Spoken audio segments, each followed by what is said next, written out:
Alors aujourd'hui, on peut célébrer, car Vénus, la planète de l'amour, est finalement dans son signe du Taureau. Alors les gens qui sont venus au monde avec un Vénus en Taureau dans leur carte, alors on le sait, elles vont donner leur amitié ou leur amour de tout leur cœur et de manière permanente. Alors ce sont des partenaires et des amis très fiables. Alors avec Vénus en Taureau, il est content, il est dans un signe terre à terre, il veut nous donner plein de cadeaux.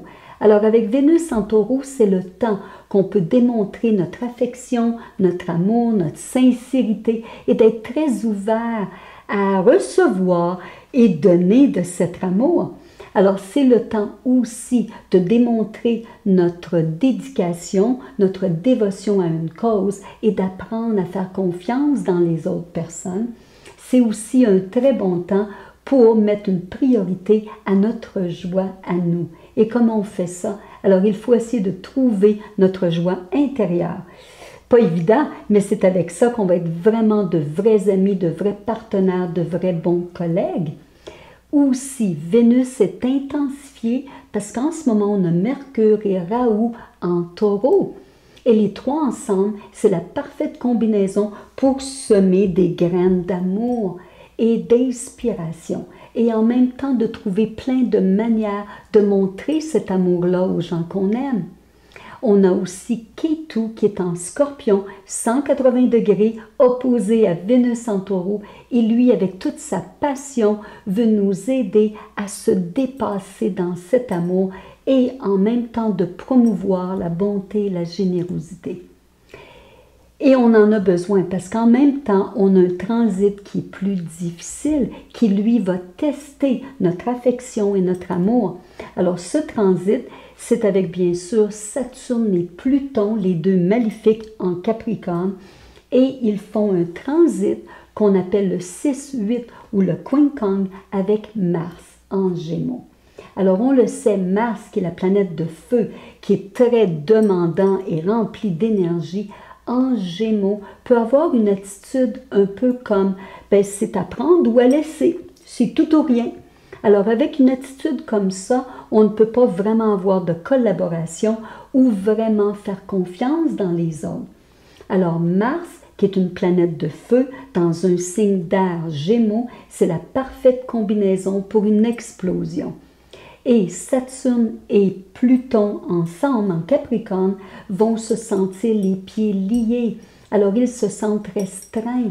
Et ça, ça apporte de la frustration encore une fois. Alors c'est dur de rester calme. Alors toute cette congestion, il faut surtout se rappeler les trois planètes en Taureau, surtout Vénus. Alors c'est un test pour que l'amour emporte sur l'agitation. Alors, comment on va faire pour rester calme et rester centré? Parce que c'est le but. Alors, je vais vous montrer une technique de respiration qui s'appelle le Nadi Shodhana. Et Shodhana veut dire purification et Nadi veut dire les nerfs. Alors, c'est une technique qui nous aide à ne pas s'énerver, à rester calme sous l'effet du stress. Vous pouvez la pratiquer le matin, le soir ou quand vous avez le besoin.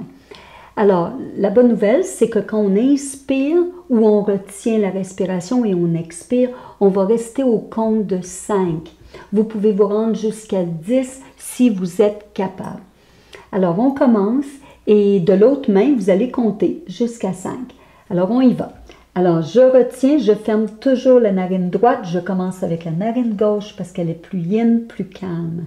Alors, on y va. On inspire jusqu'à 5. Je retiens 5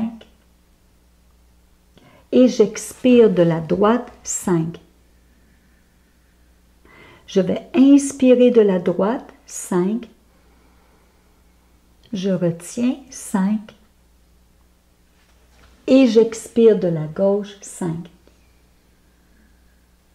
Vous pouvez faire ça aussi longtemps que vous en avez besoin. Et vous allez tout de suite vous recentrer en dedans de vous.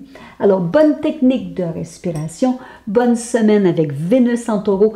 Partagez cette vidéo avec tous vos amis et donnez-nous des nouvelles. Ça nous fait plaisir d'être avec vous. Alors, namasté, bonne semaine.